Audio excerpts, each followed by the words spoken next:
आपका IAS point के YouTube channel में। मेरा नाम सोनाली है। देखिए, यूपीएससी की परीक्षाओं में अक्सर वर्ल्ड संबंधी प्रश्न पूछे जाते हैं, आप सभी ये चीज़ें जानते हैं। ठीक है, मेरी जो सारी क्लासेस है वह आपके इंपॉर्टेंट प्रश्न की होती है। कुछ बच्चे आंसर ज़रूर कमेंट करते हैं, उन बच्चों का बहुत बहुत शुक्रिया। इसके साथ साथ आज का जो हमारा टॉपिक होगा वह होगा भारतीय इतिहास के ऐतिहासिक घटनाओं पर आधारित। काय पे होगा? भारतीय इतिहास की जो ऐतिहासिक घटनाएं हैं उन पर आधारित सारे हमारे प्रश्न होंगे। तो आपको वीडियो को लास्ट तक ज़रूर देखना है, और आपको अगर किसी भी क्वेश्चन का आंसर पता है तो आपको वो हमें कमेंट सेक्शन में बताना है। इसके साथ साथ अगर कोई भी प्रश्न पूछते हैं हमसे तो हम आपको ज़रूर उसका उत्तर भी देंगे, और कोई डिफ़िकल्टी हो तो वो भी हमसे पूछिए।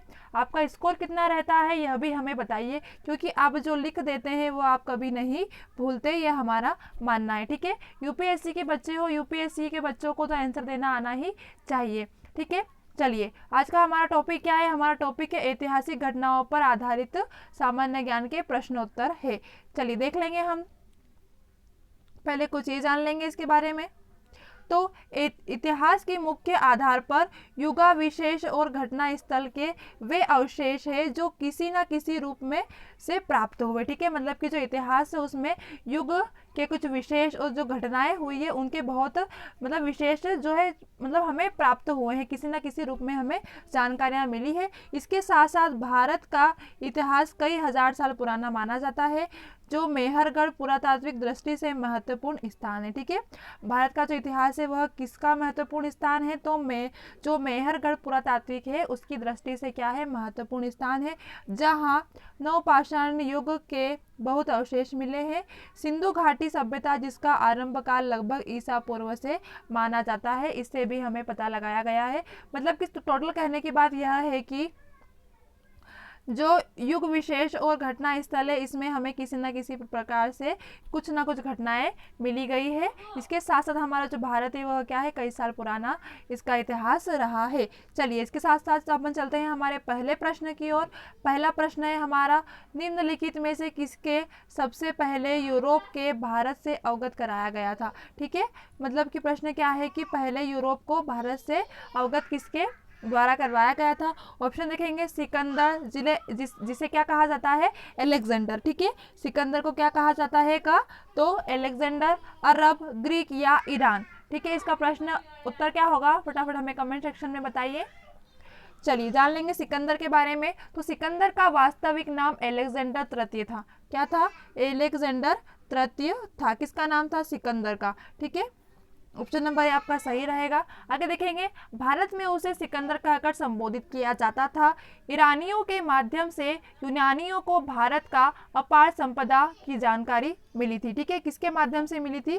तो ईरानियों के माध्यम से। अब देखेंगे हम भारत का जो आक्रमण है वो दूसरा जो आक्रमण था वह विदेशी, और पहला जो हुआ था वह क्या था?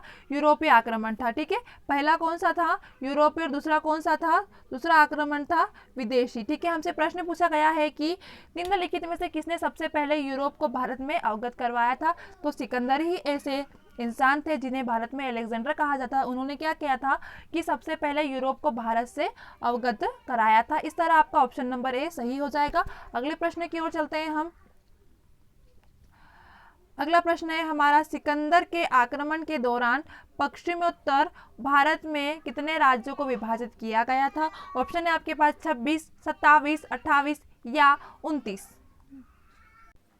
चलिए तो हम देख लेंगे कि भारत को कितने राज्यों से अवगत कराया गया था, किसके दौरान? सिकंदर का जब आक्रमण हुआ था उसके दौरान। ठीक है, चलिए देखेंगे हम, इसका सही उत्तर हो जाएगा ऑप्शन नंबर सी, यानी कि 28। अब 28 कैसे होगा? तो देखिए, सिकंदर ने अपने विश्व विजय की जो योजना है उसके अंतर्गत 326 ईस्वी पूर्व में भारत पर आक्रमण किया था। कब किया था? 326 ईसा पूर्व में क्या किया था? भारत पर आक्रमण किया था। भारत पर आक्रमण, ठीक है, ये इंपॉर्टेंट है। भारत पर आक्रमण कब किया था सिकंदर ने? तो 326 ईसा पूर्व में। आगे चल के देखेंगे हम कि राम्य भारत के पश्चिमोत्तर भारत की स्थिति जब कितनी थी उस समय जो भारत की पश्चिमी स्थिति थी तो कितने राज्य थे उसमें? तो 28 राज्यों का विभाजन किया था। इस तरह आपका ऑप्शन नंबर सी सही हो जाएगा। अगले प्रश्न की ओर चलते हैं हम। अगला प्रश्न है हमारा, निम्नलिखित में से कौन सी बीसी का सही संक्षेप है? बर्थ ऑफ क्राइस्ट, बेबी क्राइट्स या बिफोर क्राइट्स या बिफोर सेंचुरी। इसका सही उत्तर क्या हो जाएगा? इसका सही उत्तर होगा आपका बिफोर क्राइट्स। अब देखो बिफोर क्राइट्स क्या पूछा गया हमसे? बीसी का सही संक्षेप पूछा गया, ठीक है हमसे। अब देखो बीसी का सही जो संक्षेप है वह ईसा पूर्व, या इसे क्या कहा जाता है? एक तो ईसा पूर्व भी कहा जाता है, ठीक है, ईसा पूर्व भी कहा जाता है और बिफोर फ्राइट्स भी कहा होता है, ठीक है। आगे देखेंगे ये उल्लेख करता है, ठीक है। आगे देखेंगे जलियन है, क्या है ये? एक जलियन है और ग्रेगोरियन कैलेंडर के अनुसार इसे यीशु के अनुमानित जन्म से पहले डेटिंग युग में इस्तेमाल किया जाता था। किसे?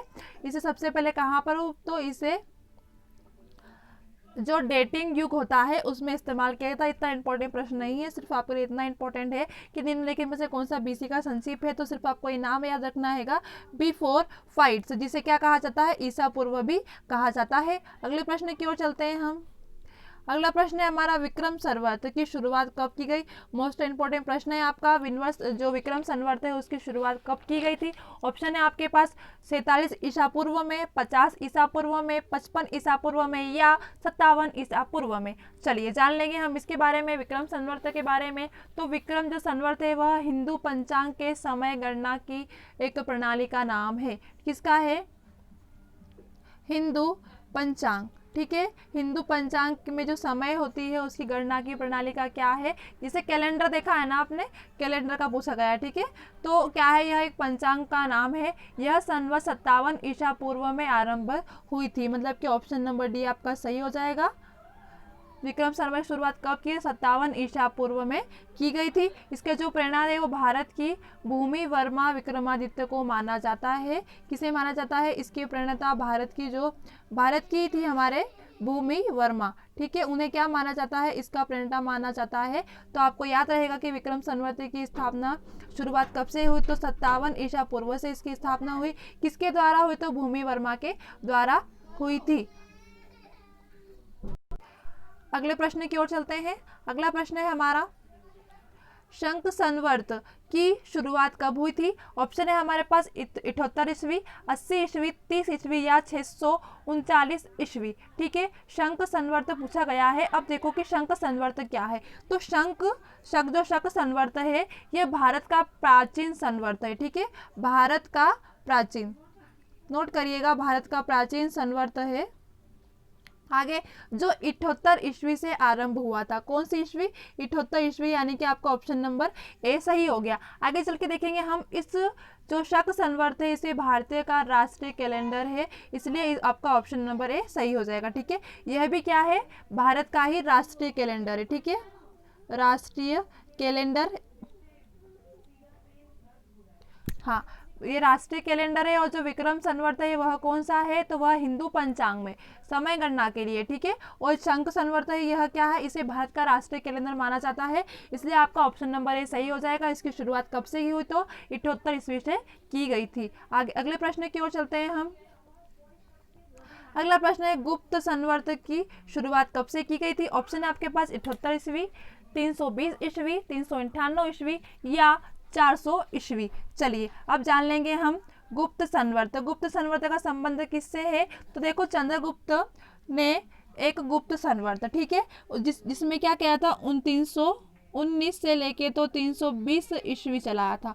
कब चलाया था? 319 से 320 ईस्वी, यानी कि आपका ऑप्शन नंबर बी सही हो जाएगा। चलिए आगे जानेंगे। कदाचित इसी तिथि को चंद्रगुप्त प्रथम का राज्याभिषेक भी हुआ था, ठीक है, मतलब कि इस तिथि को क्या हुआ था? जो चंद्रगुप्त है उनका राज्याभिषेक हुआ था।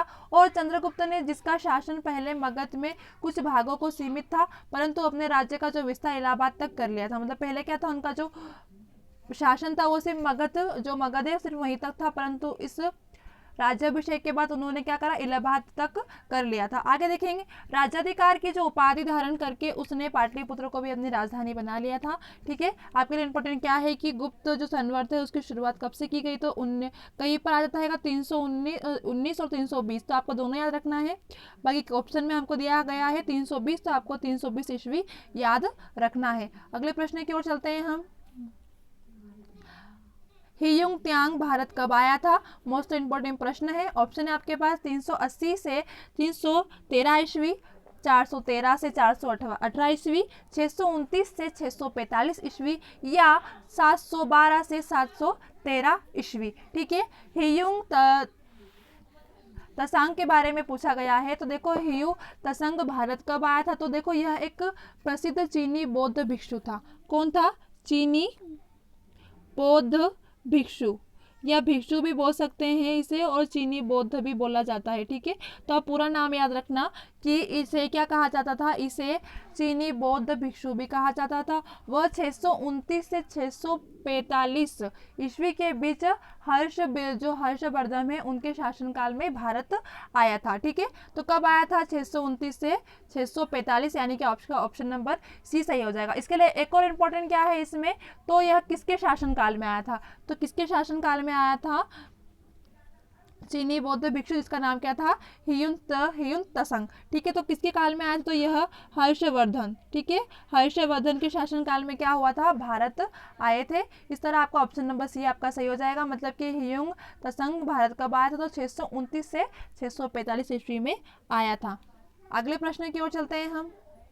अगला प्रश्न है, कुतुबुद्दीन ऐबक ने कब गुलाम वंश की स्थापना की? ऑप्शन है आपके पास 1175 ईस्वी, 1278 ईस्वी, 1280 ईस्वी या 1206 ईस्वी।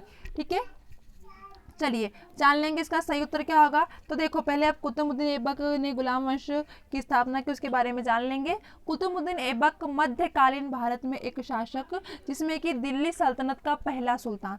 कौन है यह? दिल्ली सल्तनत का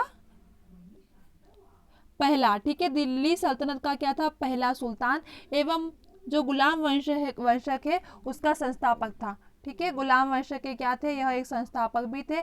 इसमें गुलाम वंश की स्थापना इन्होंने की थी, कब की थी? तो 1206 ईस्वी में की थी, यानी कि आपका ऑप्शन नंबर डी सही हो जाएगा। कुतुबुद्दीन ऐबक एक गुलाम वंश की स्थापना कब की थी? तो 1206। अब गुलाम वंश की, तो ये गुलाम वंश के क्या हो गए? शासक हो गए। ठीक है, इसके साथ साथ इसमें भारत में एक शासक था जिसमें कि दिल्ली सल्तनत का पहला सुल्तान। ठीक है, दिल्ली सल्तनत के यह पहले सुल्तान थे। कौन? कुतुबुद्दीन ऐबक। चलिए अगले प्रश्न की ओर चलते हैं हम। प्रश्न नंबर 9 है आपका, 1612 ईस्वी में अंग्रेजी बेड़े ने किस युद्ध में पुर्तगालियों को हराया था? ऑप्शन है आपके पास सूरत, केरल, अहमदाबाद या मलक्का। ठीक है, चलिए जान लेंगे इसके बारे में कुछ चीजें।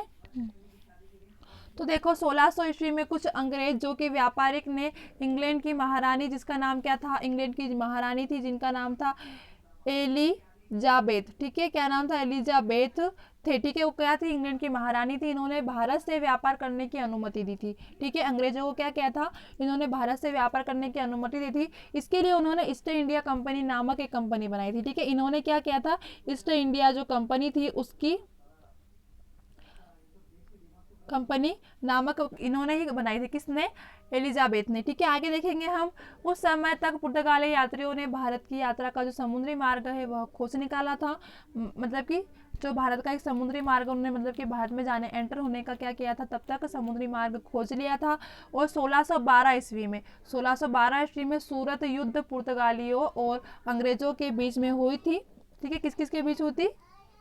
सूरत युद्ध और पुर्तगालियों के बीच में हुई थी। आगे देखेंगे अंग्रेजों के बीच में हुई थी, जिसमें अंग्रेजों की जीत हुई थी। ठीक है, तो हमारा ऑप्शन नंबर ए सही हो जाएगा, यानी कि सूरत के, मतलब सूरत को हराया था। ठीक है, किसने? अंग्रेजों ने पुर्तगालियों को, मतलब किसको हराया था? तो इस युद्ध में सूरत को हराया था और अंग्रेजों की क्या हुई थी? जीत हुई थी। अगले प्रश्न की ओर चलते हैं। अगला प्रश्न है हमारा, जोधपुर की स्थापना एक राजपूत ने की थी, मतलब कब की? 1959 में की थी। ठीक है, अब देखो इसका सही ऑप्शन देखेंगे, राव जोध, जोधभाई मान सिंह या राणा प्रताप सिंह। इसका प्रश्न आपको कमेंट सेक्शन में बताना है। मैं आपको इतना बता देती हूँ कि इसकी जो स्थापना हुई थी वह 1438 से लेके 58। ठीक है, ऐसा माना जाता है। इसमें इस ईस्वी में 1449 में की थी। ठीक है, मतलब इनका शासनकाल था वह कब का था? शासनकाल इनका 1438 से 89 तक चला, परंतु इसकी स्थापना 1459 में की गई थी। इसके साथ साथ यह भूतपूर्व रियासत मानी जाती है यहाँ की। इसके बाद आपको इसका प्रश्न कमेंट सेक्शन में बताना है और बताना ही है। चलिए 10वें क्वेश्चन का आप आंसर हमें जरूर कमेंट बॉक्स में बताइए। तब तक के लिए बेस्ट ऑफ लक और मिलते हैं हमारे अगले क्लास में। और किसी भी प्रश्न में कोई डिफिकल्टी हुई तो आप हमसे कमेंट सेक्शन में ज़रूर पूछिए।